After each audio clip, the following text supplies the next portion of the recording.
Salut à vous, c'est l'été, il fait chaud, il fait beau, enfin quand ça veut bien, et c'est bien connu, le soleil donne de l'énergie.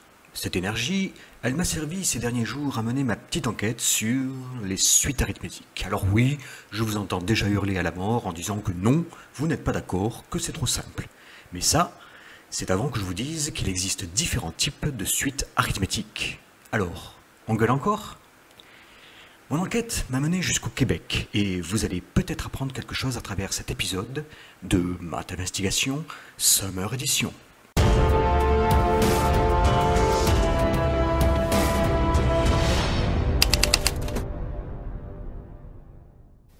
Tout est parti d'un problème assez connu. Si on considère un plan, ici c'est l'écran, et que l'on trace une droite, on voit que l'on coupe en deux parties ce plan. Si on trace une droite de plus, le plan est partagé en 4 parties.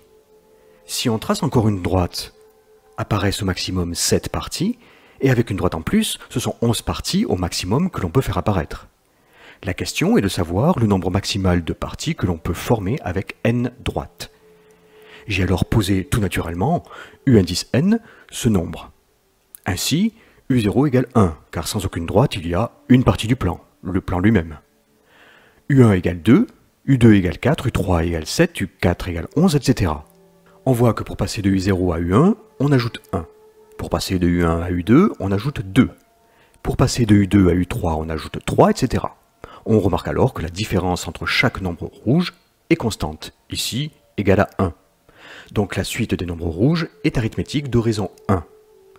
Dans ce cas, on dit que la suite U est arithmétique de degré 2 car il a fallu 2 niveaux pour arriver à une suite constante.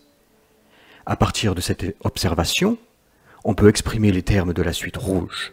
En effet, en notant Vn cette suite rouge et en commençant à V0 égale 1, d'après le cours sur les suites arithmétiques de première, on sait que Vn est égal à V0 plus Nr, où R est la raison de la suite arithmétique. Donc ici, R est égal à 1. On arrive alors à Vn égale 1 plus n. Maintenant, si on se penche sur la suite U, on peut écrire que U indice n plus 1 est égal à Un plus Vn, et donc U indice n plus 1 est égal à Un plus 1 plus n. Soit U indice n plus 1 moins U indice n est égal à 1 plus n. Maintenant, si on considère cette dernière égalité pour plusieurs valeurs de n, on peut écrire que U1 moins U0 égale 1, U2 moins U1 égale 2, U3 moins U2 égale 3, etc. jusqu'à UN moins UN moins 1 égale 1 plus n moins 1, c'est-à-dire n. En additionnant toutes ces égalités, on remarque qu'à gauche, les termes s'éliminent un à un, presque tous. En fait, il ne reste au final que UN moins U0, et ceci est égal à 1 plus 2 plus 3, etc. jusqu'à n. On peut alors en conclure que UN moins U0 est égal à n facteur de n plus 1 sur 2, et donc que UN est égal à n facteur de n plus 1 sur 2 plus 1, c'est-à-dire un demi de n carré plus un demi de n plus 1. Par cette technique, on arrive donc à partir de la suite arithmétique finale à remonter jusqu'à la suite d'origine. La question que l'on peut se poser maintenant, c'est peut-on établir une formule qui donne le terme général d'une suite arithmétique de degré quelconque? Et la réponse est bien sûr oui, sinon je ne l'aurais pas posée. Hé. La démonstration est assez longue, donc je ne vais pas trop la détailler. Cependant, je peux en mettre les éléments importants. D'abord, on établit la proposition suivante. Soit une famille de polynômes pk à coefficients rationnels, tels que p0 de n est égal à 1 pour tout n, et pour tout k, p indice k plus 1 de n est égal à p indice k de 1 plus p indice k de 2 plus p indice k de 3, etc. jusqu'à p indice k de n.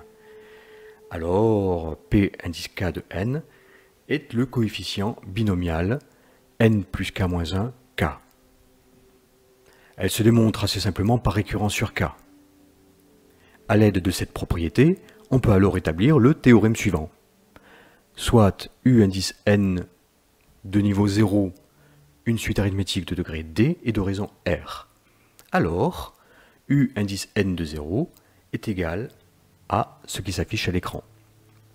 Ici, j'ai choisi de noter U indice n et en haut, entre parenthèses k, les différentes suites obtenues à partir de la suite d'origine, que j'ai noté U indice n de niveau 0, comme l'illustre le schéma suivant. La démonstration de ce théorème se fait aussi par récurrence sur D, mais elle n'est pas très simple. Pour celles et ceux qui ont envie de la lire, je vous invite à télécharger gratuitement le livre que j'ai écrit, ainsi de suite, sur mon site mathweb.fr. Le lien sera mis en description de cette vidéo, bien entendu. Et donc, à l'aide de ce théorème, on peut établir la proposition suivante. On considère une suite arithmétique de degré D. Alors, il existe un D plus 1 uplé, alpha 0, alpha 1, etc. jusqu'à alpha D, tel que, pour tout entier naturel n, U indice n de niveau 0 est égal à alpha D n exposant D plus alpha D-1 n exposant D-1 plus etc. jusqu'à alpha 0. En fait, on voit que UN est un polynôme de degré D en n.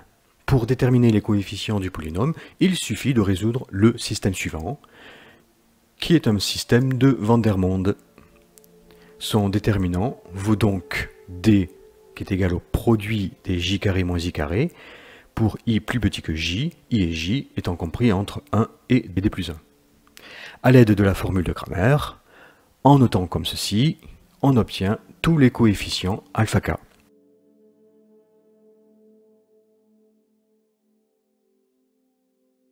On peut retrouver les suites arithmétiques de degré quelconque dans d'autres problèmes. Par exemple, si l'on dispose d'une grille de n fois n carreaux, et si l'on se demande le nombre maximum de carrés que l'on peut dessiner avec les traits de cette grille, en faisant varier n, les nombres possibles de carrés que l'on peut obtenir forment une suite arithmétique de degré 3.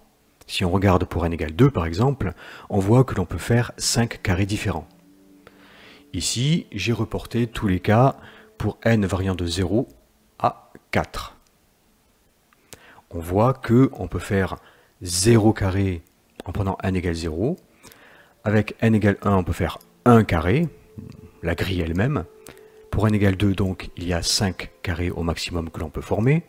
Pour n égale 3, on peut former au maximum 14 carrés. Et pour n égale 4, on peut former au maximum 30 carrés. On a alors le schéma suivant. Le degré de la suite est donc bien égal à 3. Et pour trouver les coefficients du terme général, on résout le système matriciel suivant.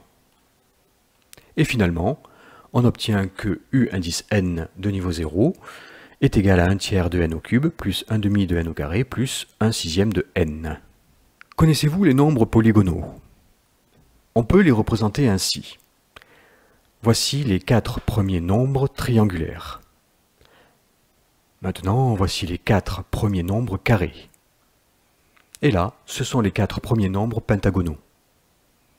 Eh bien, si on note U indice n de niveau P, le n plus unième nombre pégonal, P étant supérieur ou égal à 3, alors la suite UN3 est arithmétique de degré 2 et de raison 1, la suite UN4 est arithmétique de degré 2 et de raison 2, la suite UN5 est arithmétique de degré 2 et de raison 3, la suite UN6 est arithmétique de degré 2 et de raison 4, etc. Et on peut démontrer la propriété suivante.